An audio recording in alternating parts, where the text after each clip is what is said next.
que impide el crecimiento y desarrollo económico del país.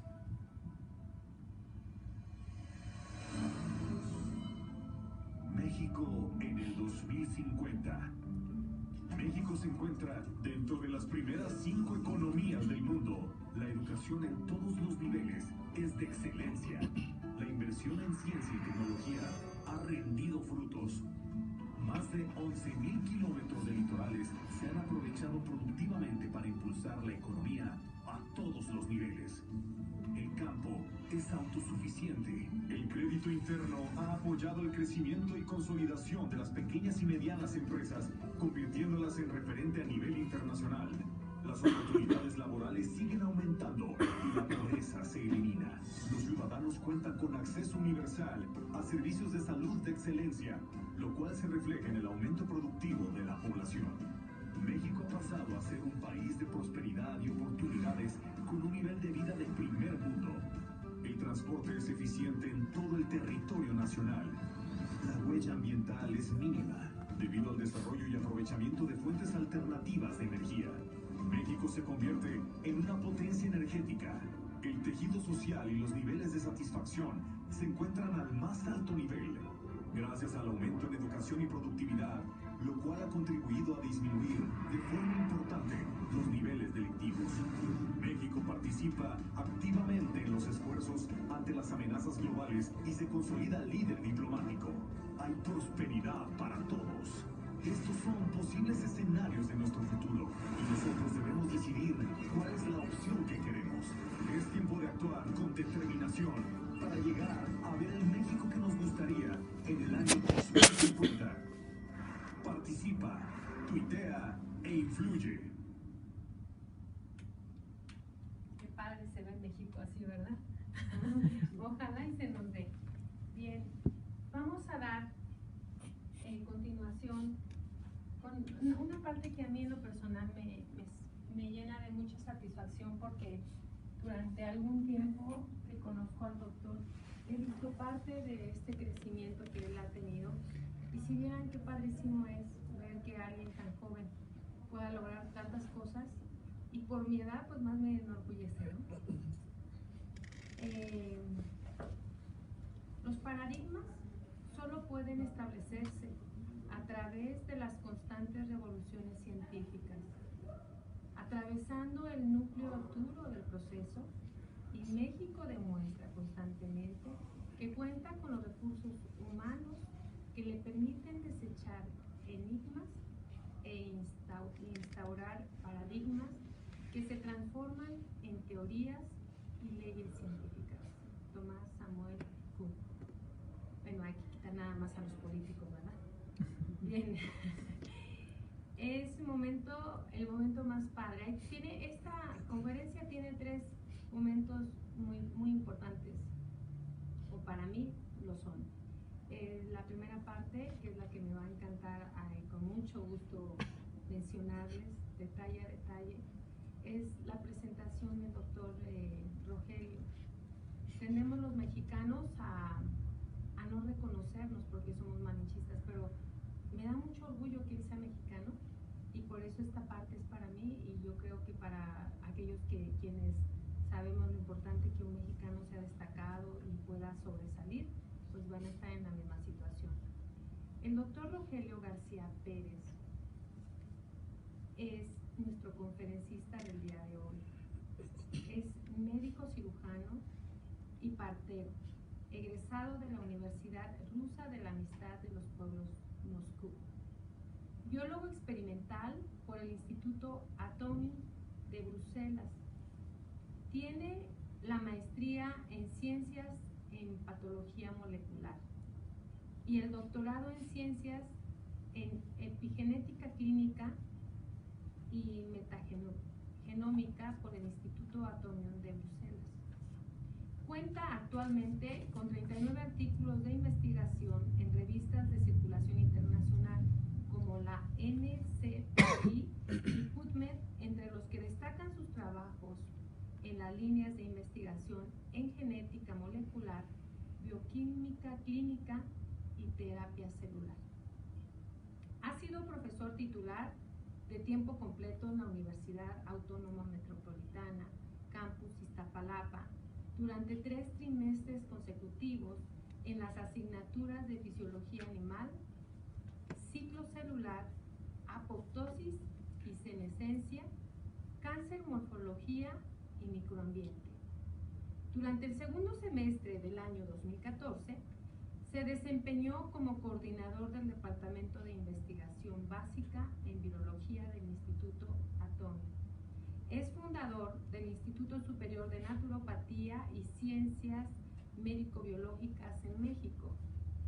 Ha sido galardonado con múltiples premios de investigación a lo largo de su trayectoria académica, entre los que destacan la presea Estado de México, Dr. José Antonio Álzate, del 2 de marzo del 2014, por su labor académica en el concurso ¿Cómo se hace la ciencia?, por su trabajo efectos de carbohidratos digitálicos de Nerium oleander sobre la miocardiopatía chagásica crónica en modelos humanos. Reconocimiento doctor honoris causa, otorgado por la Universidad de Valencia, España, en febrero del 2015, por su trabajo de investigación sobre células transformantes somáticas a madre IPFS.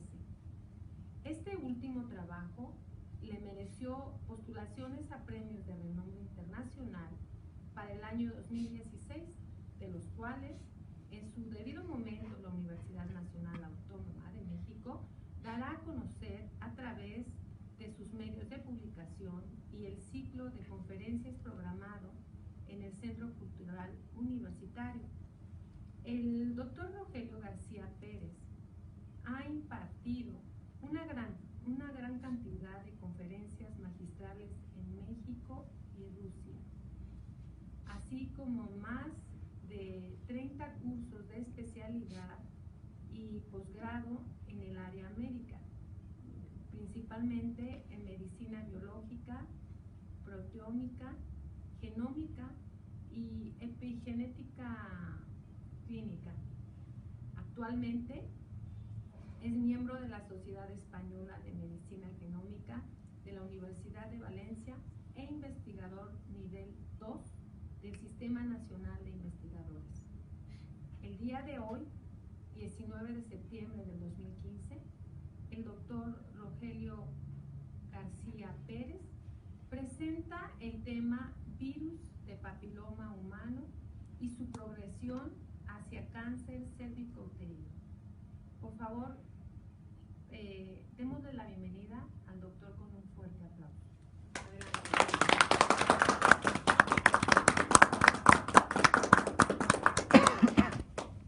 Muy bien, gracias.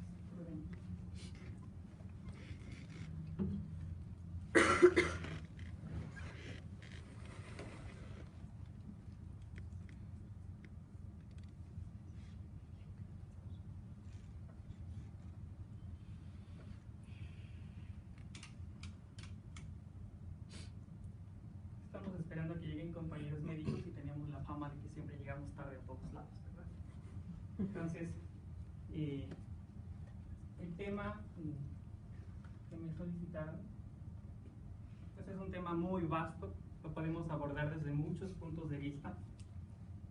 Podemos hablar desde el punto de vista biológico, desde el punto de vista químico, desde el punto de vista evolutivo, desde el punto de vista clínico, en fin. La información en general es un poco científica, pero bueno, vamos a tratar de hacerlo común a todas las personas. Conforme se vayan incorporando los médicos, tienen que llegar después del simulacro. Tienen un simulacro. Tuvimos ese problema el día de hoy. Pues ya empezaremos a dar un poco más de información técnica. Durante la charla, cualquier duda que ustedes tengan me pueden detener con toda confianza y yo con gusto poder resolver sus inquietudes. ¿De acuerdo? ¿Han escuchado hablar del virus de papiloma humano? Sí. Cuando ustedes hablan de virus de papiloma humano, seguramente lo primero que piensan es en una mujer, ¿verdad? Porque los medios de publicidad nos dicen que el virus de papiloma humano es una enfermedad de bastante influencia en las mujeres, ¿verdad? Lo ponen como un mecanismo de contagio principalmente de vía sexual. Hablan de mujeres, a lo mejor han escuchado hablar de cáncer cervicouterino como una consecuencia del virus de papiloma humano. Sin embargo, esta clase de información es la menos, ¿no? Vamos a empezar a ver que el virus de papiloma humano no solamente les da a las mujeres, sino también a los varones. La sociedad cree que los varones solamente son portadores de la enfermedad y la mujer lo va a desarrollar, y no es cierto. Los varones también la pueden desarrollar e incluso pueden llegar a tener más problemas sintomatológicos, problemas clínicos que una mujer, ¿no? Pero antes de hablar de todo esto, como biólogo siempre me gusta primero dar lo que nosotros llamamos un bauplan, una diagnosis de qué es un virus primero, para entender cómo funcionan los virus, qué es un virus, de qué están hechos, cómo funcionan, cómo viven, si son organismos vivos. A la fecha todavía tengo muchos compañeros médicos que se atreven a decir la palabra virus y dicen organismo en su definición. Y eso pues es algo muy erróneo, porque los virus tendrán ustedes que saber de primera instancia que son entidades que no tienen vida. La vida no es nacer, crecer, alimentarse, reproducirse y morir. Eso no es vida, eso era lo que creía Aristóteles en el 324 a.C. Ya estamos en el 2015 y entendemos otra cosa por vida, ¿verdad? Vida se habla de aquel organismo que es capaz de tener irritabilidad, y la irritabilidad significa que se es capaz de responder ante un estímulo externo. Los virus no responden a estímulos externos y por tanto los virus no son organismos vivos. ¿Estamos de acuerdo? Entonces no podemos clasificar a los virus como un organismo, para empezar, y mucho menos como virus. Lo vamos a poner como un ente simplemente que en medios extracelulares se encuentra de forma cristalina y no tiene vida, y en un medio intracelular, bueno, ya funciona como un parásito y entonces ahí sí ya tiene vida, ¿no? Vamos a explicar ahorita ese mecanismo. Empezaremos por decir que un virus es un agente infeccioso. ¿Qué es un agente infeccioso? Para que haya infección tiene que ser un agente que es capaz de transmitirse de un organismo a otro a través de un fluido. Puede ser cualquier fluido, ¿sí estamos de acuerdo? Entonces, hay virus tan pequeños que pueden llegar a medir 20.300 nanómetros de diámetro. O sea, son bastante pequeños, son esferas bastante pequeñas. Contienen como genoma una sola clase de ácido nucleico. El ácido nucleico es el material genético. Puede ser DNA, ácido desoxirribonucleico, o puede ser RNA, ácido ribonucleico, ¿verdad? El genoma, en este caso del virus, debe de estar encerrado por una cubierta que contiene proteínas, y a esa cubierta de proteínas le vamos a llamar cápside, ¿verdad? A veces esa cápside o esa cubierta de proteínas también se acompaña de algunos lípidos o de grasa, ¿verdad? Entonces, esto es en el mecanismo de infección. Cuando el virus va a infectar a una célula, desgarra literalmente a la célula y toma parte de la membrana de la célula y le roba los lípidos. Eso lo hace como para proteger el genoma, para que cuando el virus esté adentro del organismo hospedero, se proteja. Así que el virus de alguna manera está protegiendo su material genético. La unidad infecciosa temprana de un virus se denomina virión. Ese es el nombre que se le da, ¿sí? O sea, los bebés virus se llaman viriones, y solamente se llaman viriones cuando estos tienen la capacidad de infectar. Si no tienen la capacidad de infectar y están en el medio ambiente o en el medio externo, son virus, nada más. Son de naturaleza cristalina, les decía yo, en un medio extracelular, y en el medio intracelular son parásitos obligados o parásitos estrictos, ¿sí? Y el genoma viral contiene la información necesaria para que el virus se pueda replicar. Normalmente los biólogos se dan de jitomatazos en la idea de creer, ¿los virus son hechos o son naturales? Si ustedes se ponen a leer diferentes bibliografías, por ejemplo, me viene a la mente ahorita Alberts, ¿no? Alberts es un señor que no tenía qué hacer y se puso a escribir libros de bioquímica muy, muy grandes. Y él dice que los virus son hechos por el hombre. Pero si consultan a Leninger, por ejemplo, dice que había virus como el del papiloma humano que prevalecían 1500 años antes de que existiera el hombre. Entonces, ahí hay diferentes opiniones. El 80% de la comunidad científica que se dedica al estudio de la virología o de la genética molecular afirma que los virus son creados, no son naturales. naturales. ¿Por qué? Porque las mezclas de DNA o de RNA son tan maquiavélicas que Dios no pudo haber hecho eso, ¿no? Simplemente si ustedes analizan la estructura del DNA o del RNA, están muy complejos. Es muy complicado que esas estructuras se hayan hecho de manera natural. Hay algunos virus que sí, pero de algunos otros se habla que no. Pero bueno, eso es algo que es un enigma, ¿no? Nadie lo ha demostrado y nadie puede decir que sí o que no y por qué. Otra definición de virus, bueno, de las características generales de los virus, es que durante el ciclo reproductivo, numerosas copias del ácido nucleico viral y la envoltura son replicados, ¿no? O son producidos. Ahora, ¿de dónde vienen los virus? Suponiendo que los virus son naturales, hay dos hipótesis del origen evolutivo de los virus. Una hipótesis, porque hasta la fecha no ha habido un cristiano que pueda determinar si estos virus, estas hipótesis son nulas, son reales, vaya. Son más bien hipótesis alternativas, ¿no? La primera dice que los virus evolucionan a partir de células de vida libre, ¿sí? Células de vida libre se refiere, por ejemplo, a una bacteria. Sin embargo, no existe ningún estudio científico a la fecha en ningún lugar del mundo que determine que los virus proceden de una bacteria. Eso no existe. Es solamente una hipótesis, ¿sí? Sin embargo, sí se ha sabido, a través de estudios celulares, que los virus, algunos virus como el virus de papiloma humano, por ejemplo, o el virus de rubéola, pudieron ser partículas que se formaron a partir de un hongo, de un alga, perdón, que se llama clamidia. Se han encontrado fragmentos de DNA de las clamidias que son muy similares a los DNAs de estos virus. Entonces, se cree, y digo se cree, son actos de fe, porque nadie lo ha demostrado como tal. Se ha visto por microscopía confocal que las secuencias de DNA parecen corresponder, sin embargo, nadie lo ha podido o nadie se ha dedicado a determinarlo. Y la segunda hipótesis es que los virus pueden ser componentes genéticos de células cuyos genes se hicieron autónomos. De hecho, hay muchas células animales que tienen secuencias de DNA muy similares a las secuencias de DNA de los virus. El DNA de un virus no es muy grande, así es un DNA, al ratito lo vamos a ver, es un DNA muy pequeño, así que es muy posible analizar todo el genoma viral, ¿no?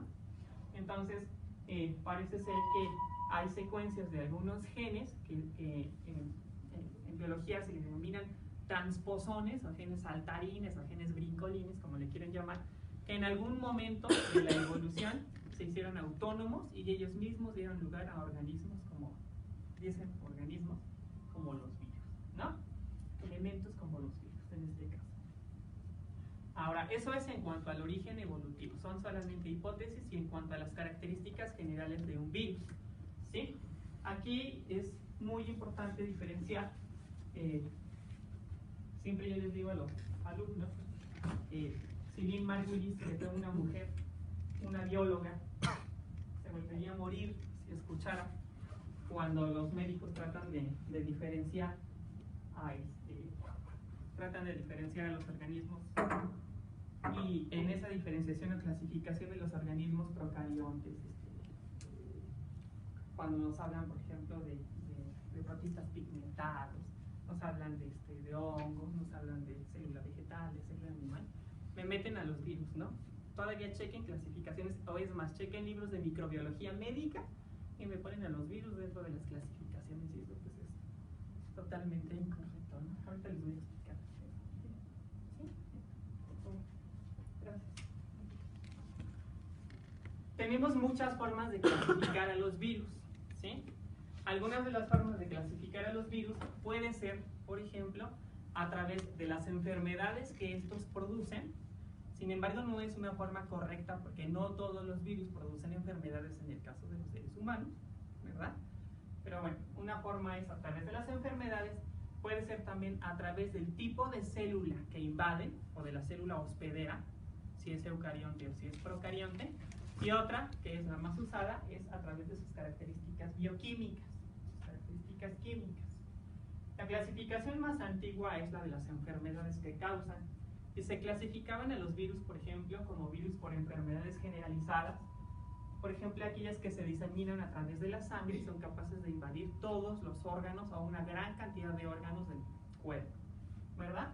Por ejemplo, tenemos a la viruela, la rubiola, el sarampión, la varicela, la fiebre amarilla y el dengue. Todos ellos son capaces de invadir o de inocularse en diferentes órganos, ¿verdad?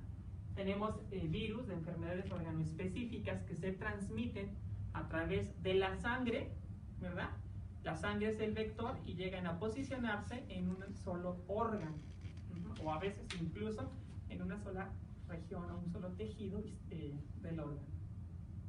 Enfermedades del sistema nervioso, los virus que afectan al sistema nervioso, como la poliomielitis, la meningitis aséptica, la rabia y el herpes simple. El herpes es un virus que afecta al sistema nervioso. ¿Alguien ha conocido a una persona que tenga un herpes? Y les dices que me da comezón y se están rascando, ¿no? Y te revisas y no tienes nada. Entonces es el sistema nervioso, ¿verdad? Al final ya vemos una marca clínica que puede ser ahí una ronchita, puede ser algo, pero pues es de tanto estar ahí rascándose, ¿no? Otra clasificación es por enfermedades respiratorias. Por ejemplo, la influenza, la neumonía, la faringitis por adenovirus. Son casos de virus que se transmiten a través del sistema respiratorio. Enfermedades de los pies o mucosas, como herpes simple, que puede ser bucal o genital, y el herpes zóster. Enfermedades oculares, como la conjuntivitis por adenovirus o la conjuntivitis hemorrágica, ¿verdad? Enfermedades hepáticas, hepatitis A y C, y enfermedades de las glándulas salivales, como la parapuritis. Me van a preguntar, bueno, ¿y por qué la hepatitis B, D y E no están ahí? Bueno, porque esas hepatitis son de transmisión sexual, entonces eso las ponemos en otro grupo, aunque afecten al hígado. Enfermedades del sistema digestivo, todavía me encuentro por ahí, cuando estaba yo haciendo esto, ahí para los biólogos o médicos, que me ponen enfermedades del aparato digestivo. Entonces, eso ya es un término que usaba mi abuelita, ¿no? Aparato digestivo, acuérdense que la diferencia entre aparato y sistema es mucha, es abismal. Un aparato es cuyas células tienen un origen embrionario, ¿qué? Diferente. Y un sistema es cuyas células tienen un origen embrionario similar. Ajá, entonces se dice sistema digestivo. Y les digo porque me encontré un libro del año 2014 que dice, y no quiero decir nombres del autor, pero dice aparato digestivo y es mexicano. ¿Sí? Entonces es sistema digestivo, como por ejemplo el rotavirus y virus de Norwalk. Son un ejemplo de ello. Enfermedades de transmisión sexual, por ejemplo, el herpes simple, la hepatitis B, el virus de papiloma humano, y el VIH no es un solo tipo de virus. La gente cree que VIH es un virus y no es cierto. VIH es un grupo de muchos virus que son capaces de causar un síndrome de inmunodeficiencia adquirida. Hay más de 40 tipos de VIH que pueden causar una inmunodeficiencia. Entonces el virus del VIH no es uno solo, son muchos que en conjunto o por separado pueden causar una inmunodeficiencia. A veces el paciente que tiene SIDA tiene 3 o 4 cepas del mismo, 3 o 4 cepas distintas de un virus que causa inmunodeficiencia. Entonces no siempre es solamente un virus que se llame VIH. ¿Estamos de acuerdo?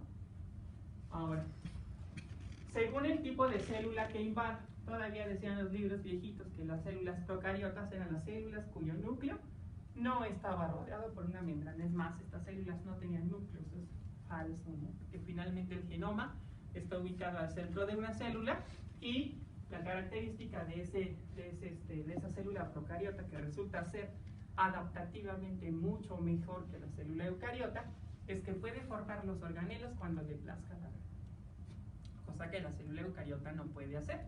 La célula eucariota ya tiene sus organelos, ¿qué? Formados. ¿Estamos de acuerdo? Y en el caso de la célula procariota, como las bacterias, son virus que solamente pueden infectar o pueden replicarse en el interior de una bacteria. A esos virus se les llaman bacteriófagos. Para los cuatachos les llamamos fagos, ¿no? Nosotros nada más decimos fagos, nunca decimos bacteriófagos. El más común, por ejemplo, el fago lambda, ¿no? Es el que más trabajamos en un laboratorio. Y en células eucariotas tenemos a los protovirus, micovirus, zoovirus y ficovirus. En el caso de los protovirus, son virus que pueden infectar algas o a los llamados protistas pigmentados, ¿verdad? Como Bacillariophyceae o Phaeophycophyta, las diatomeas o algas verdes azules o algas pardas. Los micovirus, que son capaces de infectar a hongos, ¿verdad? ¿verdad? Cualquier hongo, desde hongos de las uñas a los hongos que se comen, ¿verdad? Todo tipo de hongos. Los zoovirus, que son los que nos infectan a nosotros, de los que vamos a hablar, por ejemplo, el virus de la papiloma humano es un zoovirus, son virus que solamente pueden afectar a una célula animal. Y los ficovirus, como el virus del mosaico de tabaco, han visto ustedes las plantitas cuando se empiezan a poner amarillas, con manchas amarillas, ¿verdad? Ese virus se llama MTB, el virus del mosaico de tabaco, y es un ejemplo de los ficovirus.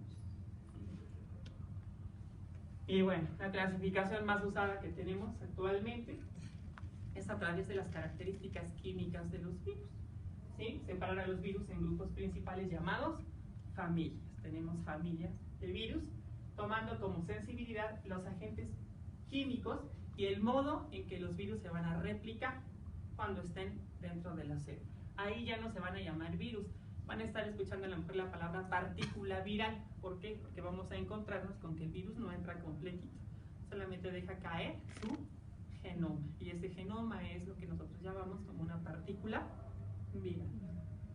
Ahora, en cuanto a la estructura, la forma y la composición de los virus, tenemos diferentes características. La cápside, ¿verdad?, es una envoltura de proteínas que va a proteger al genoma, ¿sí? Su función pues es precisamente esa, proteger al genoma e impedir que las nucleasas que están en la célula hospedera vayan a desintegrar al genoma viral. Es decir, el virus deja penetrar su genoma en la célula animal, y la célula animal debería tener como respuesta una serie de proteínas que se llaman nucleasas que podrían desintegrar el genoma del virus. Pero para impedir que eso suceda, el virus tiene una cápside, y cuando deja vaciar o deja penetrar su genoma, toma un poco de grasas o de lípidos de la membrana de la célula hospedera para seguir protegiendo el genoma. Así que es un organismo altamente que se protege mucho. Ahora, el conjunto cápside, una cápside junto con un genoma, se llama nucleocápside. Una cápside es algo así. Ya lo voy a poner algo así, ¿no? Bueno, el DNA de los virus es un DNA circular.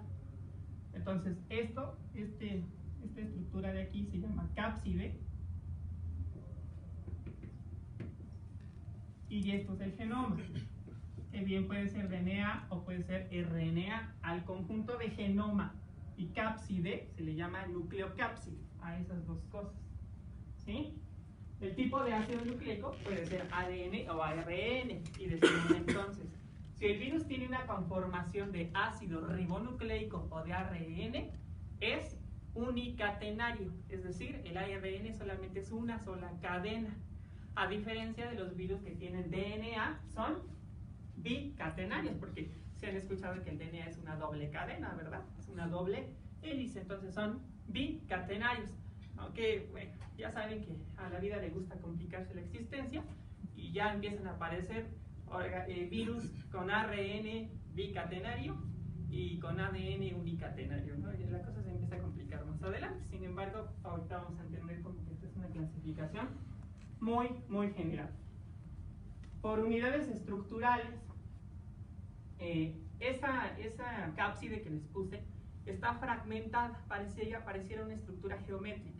Está fragmentada, y cada fragmento realmente son bloques de proteínas. Y es así como nosotros nombramos a los virus. Ustedes llegaron a escuchar cuando andaban con sus cubrebocas en la calle, ¿verdad? ¿Cuándo fue? ¿En qué año fue? ¿Tienen 5 años? Pues yo ni sé, solo supe que los mexicanos estaban muriendo porque tenían H1N1, ¿no? Y entonces decían, ¿qué es eso del H1N1? Ah, pues son el tipo de proteínas. La proteína de tipo AH1 y la proteína de tipo N1 son las proteínas que conforman a la cápside, ¿verdad? Entonces nosotros nombramos a los virus en función del tipo de proteínas que conforman a la cápside. Ahora, el capsómero es la unidad morfológica que nosotros podemos ver desde un microscopio. O sea, el virus desde un microscopio común no lo podemos ver de manera completa. Nosotros imaginamos, con mucha imaginación, que es así como yo se los puse. Tiene patitas, tiene bueno, se los voy a dibujar.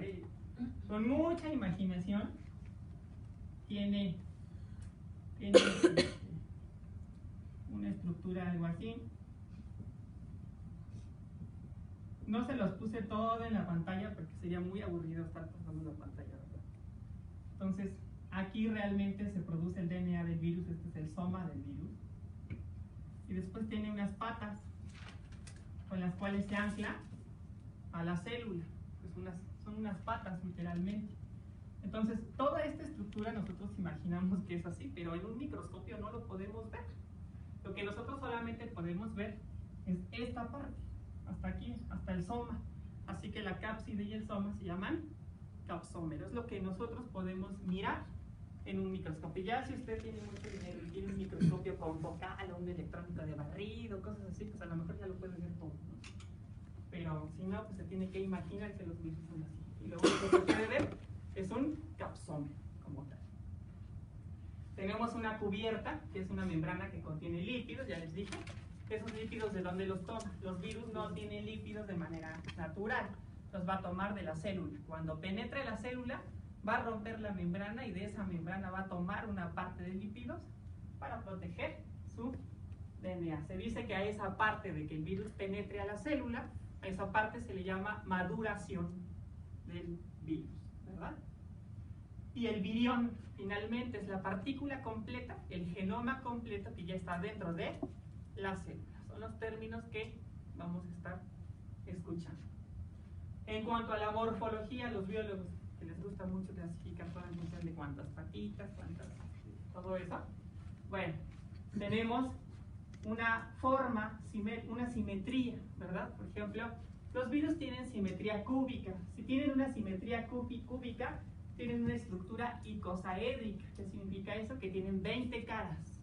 Ajá. Tienen 20 caras, imagínense. Ajá. Una forma esférica, y un ejemplo de ello es el adenovirus. Si tienen una simetría helicoidal, normalmente su estructura es cilíndrica. Tienen una forma de bastón, como el virus del mosaico de tabaco, un ficovirus, por ejemplo. Si tienen una forma mixta, ya son virus, yo les digo que son virus del diablo, porque no tienen forma. Cuando uno los mira se ven muy, muy extraños. Se ven como ladrillos. Un ejemplo son unos virus muy raros que se llaman poxivirus. Y bueno, ya hay virus todavía más complicados que tienen formas que no se pueden definir porque son formas muy, muy diferentes. Una estructura plasmática con una forma filamentosa. La forma filamentosa es como si fueran raicitas muy delgadas, ¿verdad? Y es el caso de los bacteriófagos, que son los que más utilizamos en el laboratorio. Gracias a los bacteriófagos sabemos muchas cosas. Gracias a los bacteriófagos aprendimos a clonar. Ajá. Las técnicas de clonación es porque utilizamos bacteriófagos. Gracias a conocer cómo un virus infecta una célula, se inventó un estudio, una serie de pruebas que se denominan PCR, reacción en cadena de polimerasa. Y que ese conocimiento de reacción en cadena de polimerasa viene a partir de saber cómo se clona un virus. Ahorita les digo cómo pueden hacer un clon de lo que se les dé la gana. Si se quieren clonar ustedes, ahí les voy a dar la técnica. ¿Cómo se clona? Porque eso lo aprendimos a partir de cómo un virus infecta a una célula. Así que el proceso de estudiar los virus, dicen que de cada 100 biólogos hay un virólogo, ¿no? Son muy pocos. A nadie le gusta, pero resulta que son técnicas muy importantes que han permitido el avance de un gran grupo de disciplinas, ¿no? Por ejemplo, la PCR la utilizan mucho los biólogos para hacer secuenciaciones de DNA, para hacer caracterizaciones. En medicina lo utilizamos mucho para hacer diagnósticos. Los forenses, por ejemplo, lo utilizan mucho para determinar quién mató al fulano, para determinar DNAs extranjeros, para ver hasta pruebas de balística, por ejemplo, se utilizan reacciones en cadena de polimerasa. Entonces, es muy, muy importante el conocimiento de cómo un virus puede llegar a infectar. Ahora, para explicar o para entender la morfología de los virus, tenemos que saber que vamos a ver solamente dos tipos de virus. Unos que les vamos a llamar polifagos o fagos de la serie T, que todos ellos cumplen con esas características. Tienen una cabecita, tienen una cola que puede tener forma de tallo, de vaina o de una plaquita. O pueden ser un fago filamentoso como un tipo de virus que se llama M3FDY1, que solamente utilizamos en el laboratorio, no son virus que anden sueltos por ahí, gracias a Dios, porque los usamos para hacer mutaciones. Entonces, estos son virus que tienen una forma de bastoncito, tienen 6 nanómetros de diámetro y 800 nanómetros de longitud, son virus un poquito grandes, y además son raros porque ya vieron que tienen un DNA unicatenario, ya empezamos a ver las complicaciones. Eso es un ejemplo de que podemos hacer virus y podemos quebrantar la naturaleza, porque la naturaleza dice, los DNAs de los virus son bicatenarios, pero si un científico se mete al laboratorio puede obtener un DNA viral unicatenario, ahí ya se llaman artículos, ¿no? En cuanto a la composición química de los virus, en los virus vamos a encontrar muchísimas cosas importantes. Las más importantes son, por ejemplo, que contienen proteínas virales. Los virus son reconocidos por un organismo gracias a las proteínas que se van a distribuir en la cápside, son como las antenitas, ¿no? Estas proteínas están aquí puestas y son como antenitas que van a permitir que una célula los reconozca. Si un virus no tiene esas antenitas, las glucoforinas de los eritrocitos no las pueden reconocer. Entonces, son importantes. Y además, hace rato les dije que las cápsides de los virus están hechas con proteínas, ¿verdad? Glucoproteínas, para ser específicos. Algo importantísimo que tendríamos que tomar en cuenta, por ejemplo, en el caso de las influencias, ¿qué han visto, médicos? Han visto cuando mandan a hacer una biometría hemática completa de un paciente que tiene una infección. ¿Qué pasa? Vamos a suponer un paciente que tiene una gripe de esas callejeras. Le hago una biometría hemática, médicos, ¿y qué encuentro? Los leucocitos están alterados. Los leucocitos están alterados. Los leucocitos parecen estar bajos, ¿sí o no? Y dicen, ay, este paciente no tiene defensas. Pues mentira.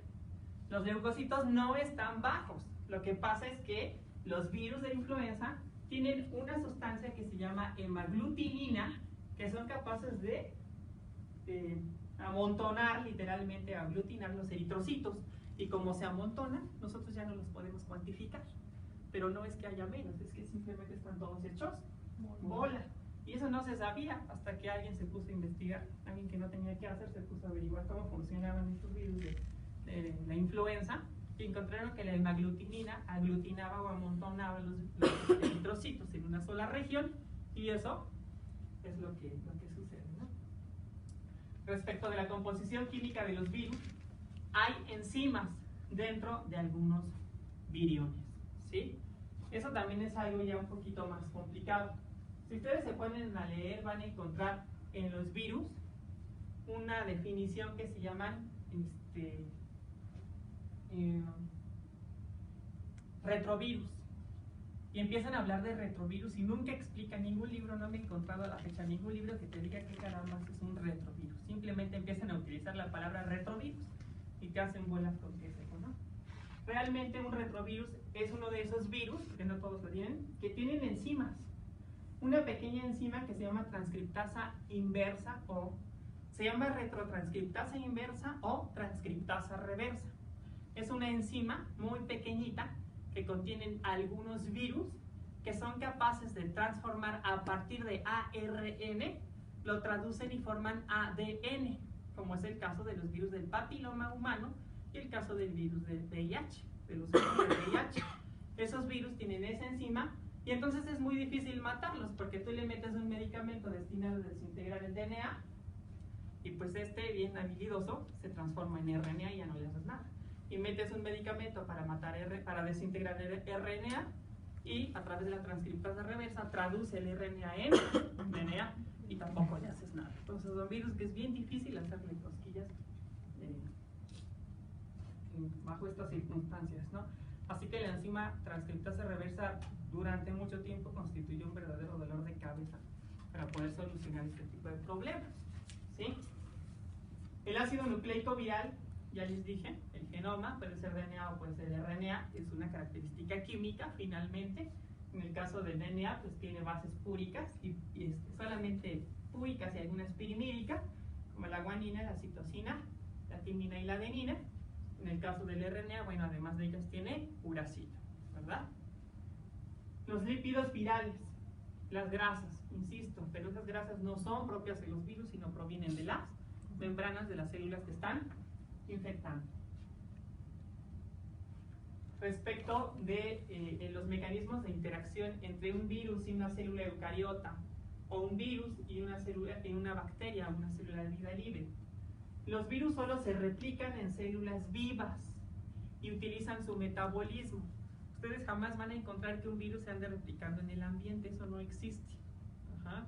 Cuando les dicen, ay, hay un virus suelto y este se está replicando y la gente corre, y así vemos en las películas, ¿verdad? Esto solamente sucede en las películas porque no es cierto. Los virus no se pueden replicar si no están dentro de una célula. Ajá. En el ambiente los virus son muy lábiles. Por ejemplo, el virus del VIH no dura ni 3 horas en el ambiente, se desintegra. Necesita para sobrevivir estar en un organismo, en una célula hospedera. Y una vez que, bueno, el genoma viral transporta la especificidad genética para todas las macromoléculas. Es tan pequeño el genoma del virus, sin embargo, este genoma es suficiente para reconocer a todas y cada una de las macromoléculas que conforman a una célula, a los carbohidratos, los lípidos, las proteínas, incluso vitaminas y minerales, ¿no? Una vez que infecta, el virión se desintegra dejando expuesto el genoma, es lo que les digo. El virus no entra completo, sino cuando entra, solamente es el genoma el que va a infectar. Y finalmente, las fases del ciclo de replicación. Todo virus, sin exclusión alguna, que sea considerado un virus que sea capaz de infectar una célula animal, atraviesa ese proceso. Primero se fija el virus, es decir, se interacciona el virus con los receptores de la membrana celular, es decir, se pone enfrente y se presenta. Soy fulanito de tal y me presento ante ti. Eso es la fijación. Nada más, no penetra, ni toca, ni nada, solamente se presenta. Se dice absorción con D, porque todavía tengo médicos, gente que me dice absorción.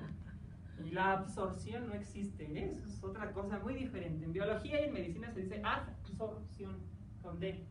Total del reconocimiento del virión en la superficie celular. Ah, ya nos presentamos, ya te presentaste, nos caímos bien, entonces ya estamos absorbidos con D. Así cuando conozcas a tu novia, ya me absorbiste. Es una palabra correcta, ¿sí? Después, la penetración. Y en el caso de la penetración, ingresa el genoma viral a la célula del citoplasma. Ya se conocieron, pues ahora vamos a mezclar. ¿Estamos de acuerdo? Y esa es la penetración.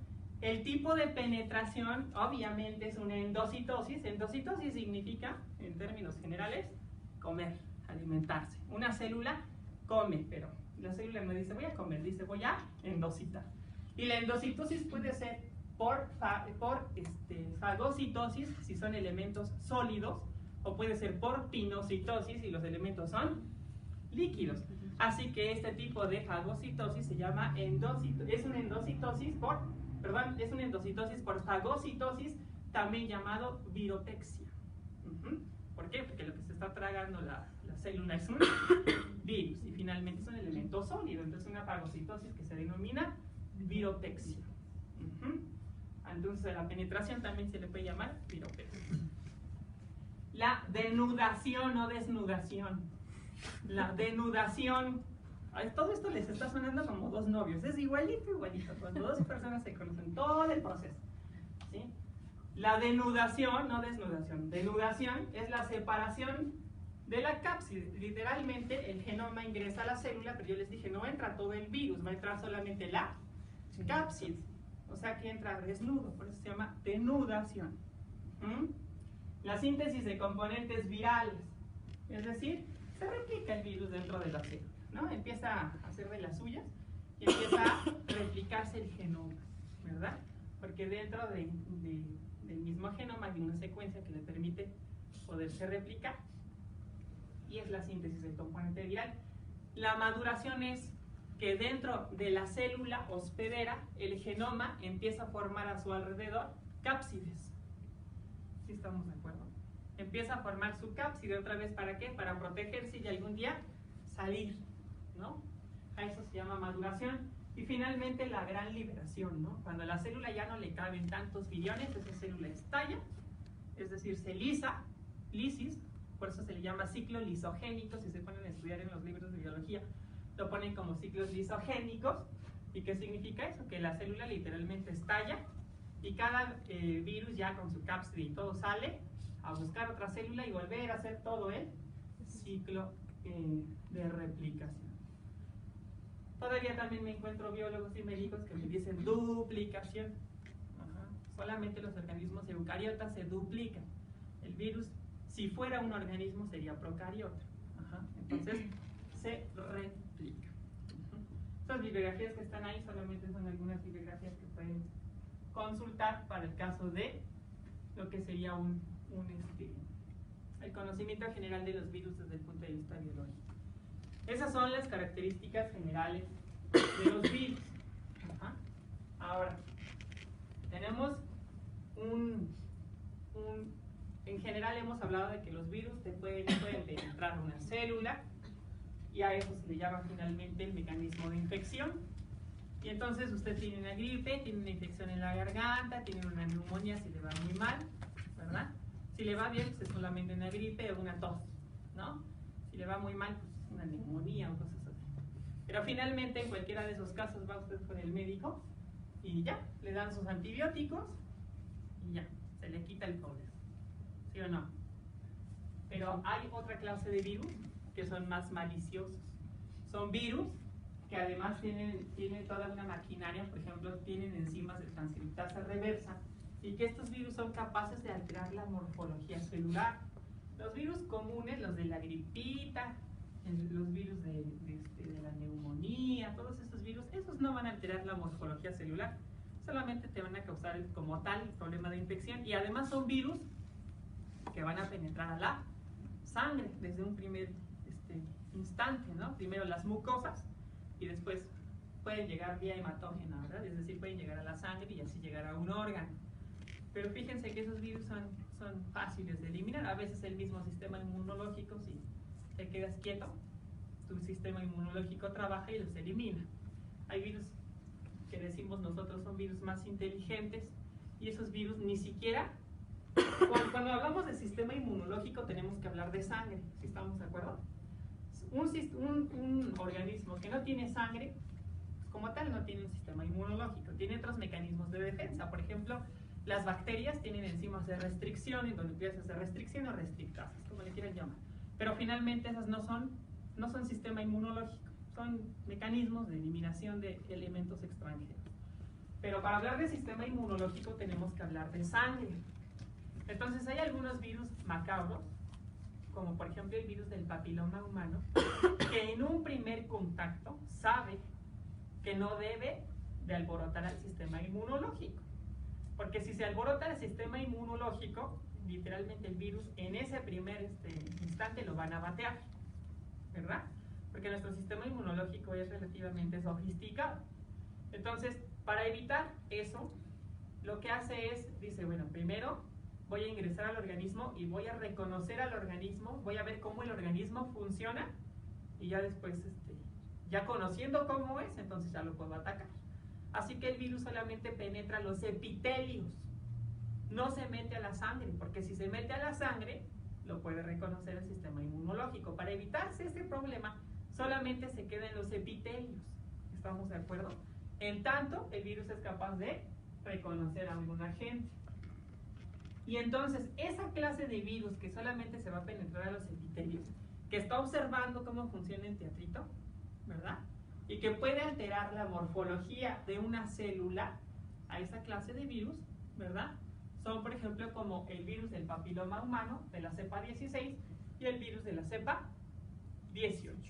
¿Sí? Son algunos ejemplos de virus que son capaces de causar cambios en la morfología celular. Y eso es muy malo, porque cuando nosotros hablamos de cambios en la morfología celular a la histología, ahorita olvídense, los médicos olvídense de sus términos, estoy hablando estrictamente como biólogo, ¿sí?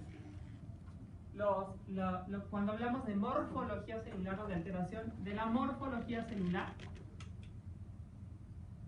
por ejemplo, se me ocurre aquí una célula, imagínense que esta es una célula epitelial, ¿verdad? Cuando el virus ingresa y es capaz de alterar esta morfología celular en algo así, a eso se le llama cáncer.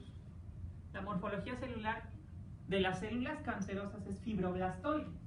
O sea, un virus es capaz de transformar esto en esto. Ajá. Cuando un virus es capaz de alterar la morfología celular, y cuando ustedes en su citología, en su estudio, o en una biopsia le dicen cambios en la morfología celular, te están diciendo, en términos biológicos, que es un virus muy malo. ¿Por qué? Porque es tan malo que es capaz de cambiar la morfología celular. Y cambiar la morfología celular no nada más es ahí andarle pegando a las esquinas para alargarla. No, eso implica involucrarse con el DNA y provocar mutaciones selectivamente desventajosas que a la larga van a causar cáncer. ¿Sí? Y cuando hablamos de esta clase de virus, la gente cuando habla de virus de papiloma humano, bueno, tiene dos miedos. Uno, que se vaya a contagiar, ¿verdad? Y la otra, que le vaya a dar cáncer. ¿Sí? De los médicos y biólogos, ¿han escuchado alguna vez que el virus de papiloma humano se cure? No. Porque yo me voy a dar un balazo, porque he escuchado muchos médicos, pero muchos médicos, que dicen que el virus de papiloma humano se cura. No sé si alguien me puede decir que no es así. Pero bueno, allá afuera, si salen ustedes a la calle y van con un médico de esos, cualquier médico que quieran, la gran mayoría dicen, pues tienes virus de papiloma humano, te corto el pedazo y se te quita. ¿Es cierto eso? ¿Biólogos? No, ningún libro dice que el virus se cure. Pero bueno, los médicos dicen que sí han de hacer milagros. Entonces, es que el hecho de que haya cambios en la morfología celular, ¿sí? Y estoy hablando del virus de papiloma 16 y 18 solamente, ¿sí? El hecho de que se produzcan cambios en la morfología celular, pues involucra cambios en el DNA, ¿sí? Y esos ya son mecanismos bastante complicados que ahorita vamos a estudiar. Entonces, tendrán ustedes que saber que del virus del papiloma humano existen aproximadamente 116 cepas. Hay 116 tipos distintos de virus de papiloma humano, ¿sí? Todos ellos son inofensivos, a excepción del 16 y del 18. La gran mayoría de los virus, incluso hay virus que andan en el ambiente. Usted pone su calzoncito en el lacito, ¿verdad? A secar, ¿sí o no? Y en el virus anda en el ambiente enquistado, se pega el calzoncito y entonces la mujer se empieza a dar cuenta de que tiene un problema porque ya tiene una infección vaginal. Compra su Canestén, se pone vinagre de manzana que le dijo la abuela que lo hiciera, o hace cualquier artificio y se le quita. Son virus muy inofensivos. Esos virus son incluso nuestro sistema inmunológico es capaz de eliminar, ¿sí? Entonces, incluso hay cremitas especiales para este tipo de virus. Y son virus inofensivos. Nuestro sistema inmune sí los puede eliminar. Esos virus sí se curan. Hay algunos un poquito más agresivos que son capaces de causar actividad verriciforme, les dicen. Van a formar verrugas. Pero tampoco son peligrosos porque no causan alteración de la morfología celular. Simplemente causan literalmente como pápulas. Imagínense una especie de pápulas llenas de virus, ¿sí? Incluso a veces esas verrugas se pueden llegar a caer, pero no cambian la morfología celular, ni provocan inflamación, ni provocan daño orgánico, ni provocan nada. Simplemente aparece eso. Pero hay otra clase de virus, como los virus de la cepa 16 y virus de la cepa 18, que a veces ni siquiera hacen nada, no dan ningún síntoma. A veces sí dan síntomas. Vamos a